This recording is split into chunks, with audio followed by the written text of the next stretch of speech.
Masuk rumah langsung doa, saya senang, amin, amin, amin. Begitu rampung, Yai Munawir, ini mas kawinnya sekian juta. Kemarin beliau seperti kena gendam.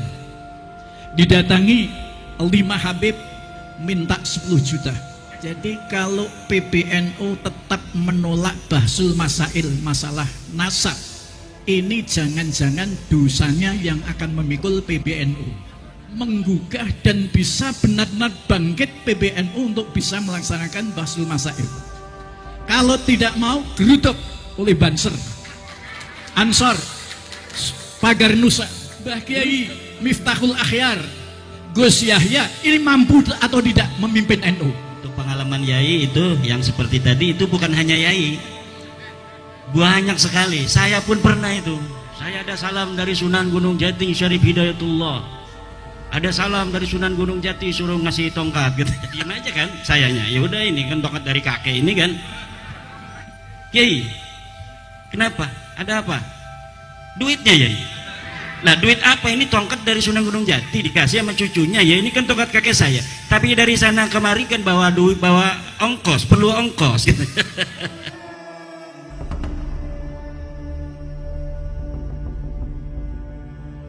Assalamualaikum warahmatullahi wabarakatuh. Saya nama Munawir. Sebenarnya saya paling pekewuh di Klaten ini dengan saudara kami Mbah Kiai Mukhlis Hudaf. Namun ini saya anggap sesuatu yang wajib saya harus ikut, yaitu berbicara. Yang pertama, masalah nasab habaib ini memang perlu sekali ada keilmuan. Karena apa? Karena di Indonesia ini sudah menjadi apa itu benang ruwet, atau kalau terjadi fitnah saling menyalahkan. Ini menurut saya kita itu punya bapak, yaitu PBNU. Jadi kalau PBNU tetap menolak bahsul masail, masalah nasab, ini jangan-jangan dosanya yang akan memikul PBNU.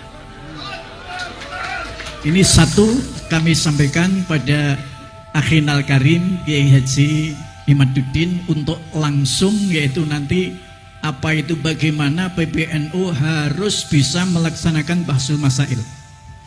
Karena keilmuan harus kejujuran, sehingga ilmu itu tidak diremehkan. Kenapa? Saya lihat apa itu PBNU sampai sekarang ini, kita lihat di YouTube, rasanya masih tidak merasa penting. Tapi kalau di bawah yang namanya setiap habaib yang bicara merendahkan pribumi, kemudian pribumi menjawab, saling yaitu berargumentasi merasa benar, tapi tidak ada yang menjadi apa itu mediator. Semua ini adalah warga NU yang dirugikan. Muhammadiyah tidak ada hubungan dengan habaib. Lainnya juga begitu. Apa habaib itu menurut Muhammadiyah? Tapi di NU itu sudah yang namanya tawaduknya terhadap ulama. Kemudian apalagi ulama itu pakai peci serban. Tapi kalau habaib lebih hebat, pakai jubah. Sehingga orang-orang bodoh menganggap itu lebih hebat daripada ulama-ulama NU. Ini sangat-sangat kita sayangkan. Maka saya mohon ini untuk ditindaklanjuti, Gus Imad sama Gus Fakih, bagaimana NU di bawah ini nanti bisa menggugah dan bisa benar-benar bangkit PBNU untuk bisa melaksanakan bahsul masail. Kalau tidak mau, gerutuk oleh Banser, Ansor, Pagar Nusa, gerutuk di PBNU. Ini bangsa Indonesia, NU ini baru menangis. Kenapa kamu diam saja? Mbah Kiai Miftahul Akhyar, Gus Yahya, ini mampu atau tidak memimpin NU? Ini menjadi tanggung jawab. Sebagai PBNU yang menangis adalah bangsa NU yang di bawah bangsa Indonesia yang dari NU ini menangis semuanya. Kalau terjadi fitnah, dibiarkan saja. Siapa yang dosa paling besar adalah PBNU. Saya sejak Gus Imad di Hotel Solo, saya di sana. Kemudian Boyo apa itu Wonogiri ikrar, Yai Mubarak ikrar menolak habaib. Saya pun juga sebagai penceramah se-Solo Raya, saya juga keliling. Di mana ada habaib, saya tidak mau diundang. Kalau yang Rotibul Haddad itu yang membaca itu pribumi, saya siap ngaji. Tapi kalau yang baca habaib, cari mubalek yang lain. Ini saya tegas, karena apa? Saya ikut merasakan apa itu dipriming oleh Habib. Ada Habib sering ke rumah saya. Saya senang Habib dari zaman datang ke rumah saya dengan jenggotnya yang basah, pakai apa itu jubah, masuk rumah langsung doa. Saya senang, amin, amin, amin. Begitu rambong, Yai Nawir, ini mas kawinnya sekian juta.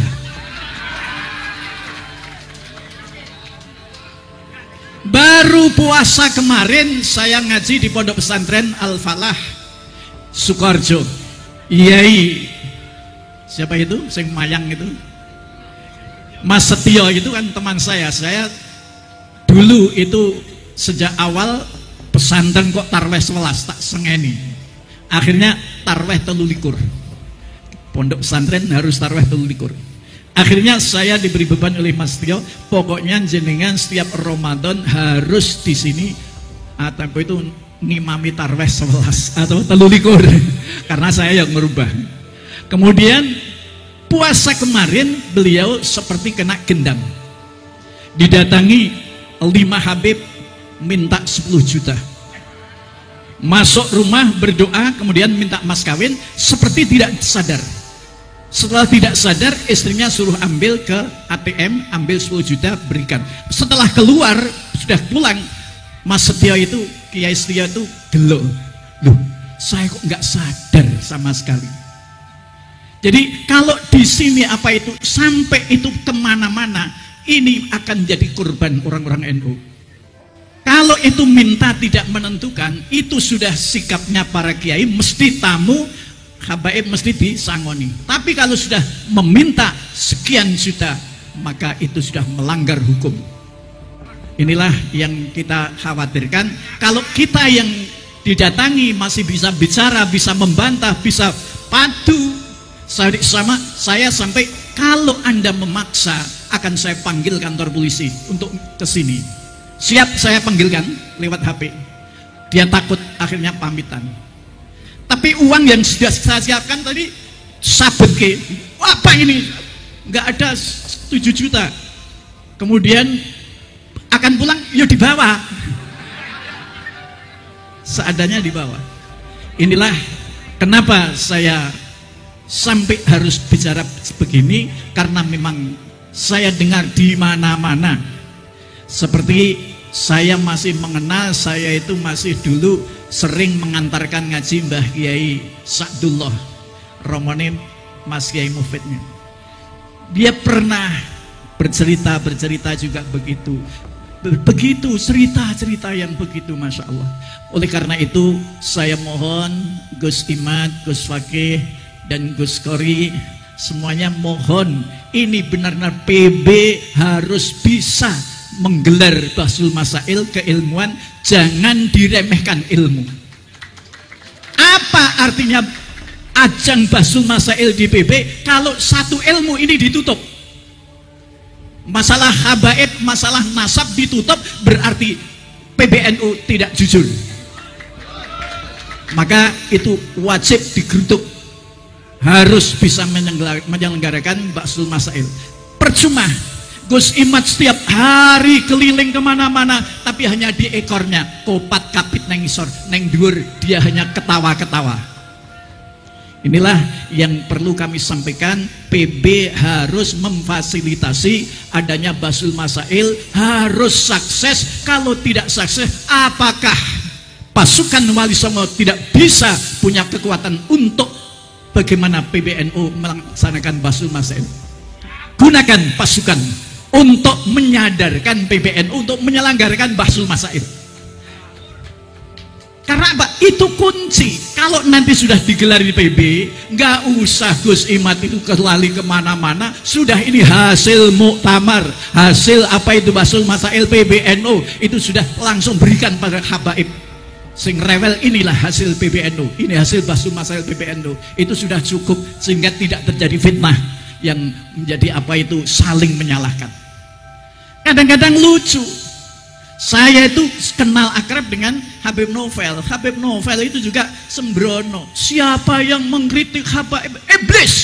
Ya Allah, Beb, kamu itu umurnya berapa? Baru kemarin. Sudah begitu. Tidak punya hak untuk mengatakan semacam itu. Bahwa Islam ini adalah rahmatan lil alamin. Banyak ulama-ulama NU yang lebih alim. Kamu itu seberapa dibandingkan ulama-ulama NU? Inilah yang perlu kita sampaikan, dan saya sampai apa itu oleh anak-anak saya pun sebenarnya semacam ini nggak boleh bicara, nggak boleh datang, tapi saya demi bangsa. Inilah sekian kami sampaikan. Akhirul kalam, wallahul muwaffiqu ila aqwamit thariq. Assalamualaikum warahmatullahi wabarakatuh.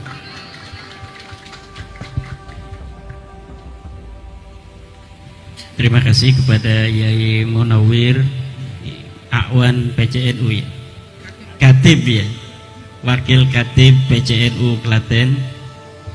Insya Allah Yai, apa yang telah Yai sampaikan nanti akan saya berusaha sampaikan kepada Ketua LBM PBNU mengenai usulan Yai agar adanya Basul Masail di PBNU tentang nasabah alwi ini. Kalau sudah ada Basul Masail, maka itu akan apa, untuk warga NU ada pegangan. Artinya kalaupun nanti para mukibin masih cinta kepada kabaib, ya silakan aja. Tapi bagi warga NU ini sudah jelas ada payung hukumnya bahwa kabaib ini misal diputuskan bukan turunan Nabi. Yang penting warga NU.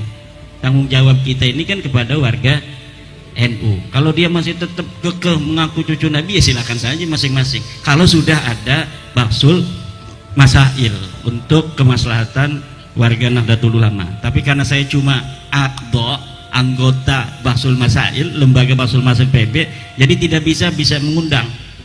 Saya bisanya hanya diundang, tapi nanti insya Allah saya sampaikan kepada Ketua LBM PBNU Yai.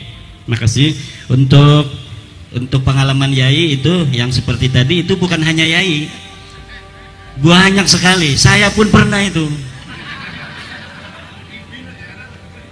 Jadi datang ke tongkat, dia bawa tongkat, mana Imaduddin gitu ya. Dia bawa tongkat. Ternyata dia sudah tanya sama tetangga di warung-warung itu siapa namanya itu kiainya, katanya. Saya ada salam dari Sunan Gunung Jati Syarif Hidayatullah. Ada salam dari Sunan Gunung Jati, suruh ngasih tongkat gitu. Dikasih tongkatnya sama saya. Ini tongkat dari siapa? Ini kata Sunan Gunung Jati, berikan pada cucuku di Kresek, namanya Imaduddin. Maka katanya saya datang ke sini. Oh ya udah, dikasih nama saya tongkatnya. Terus diem aja kan sayanya. Ya udah, ini kan tongkat dari kakek ini kan. Kiai, kenapa? Ada apa? Duitnya ya. Nah, duit apa? Ini tongkat dari Sunan Gunung Jati dikasih sama cucunya. Ya ini kan tongkat kakek saya. Tapi dari sana kemari kan bawa duit, bawa ongkos, perlu ongkos. Nah itu datang tiba-tiba jadeb.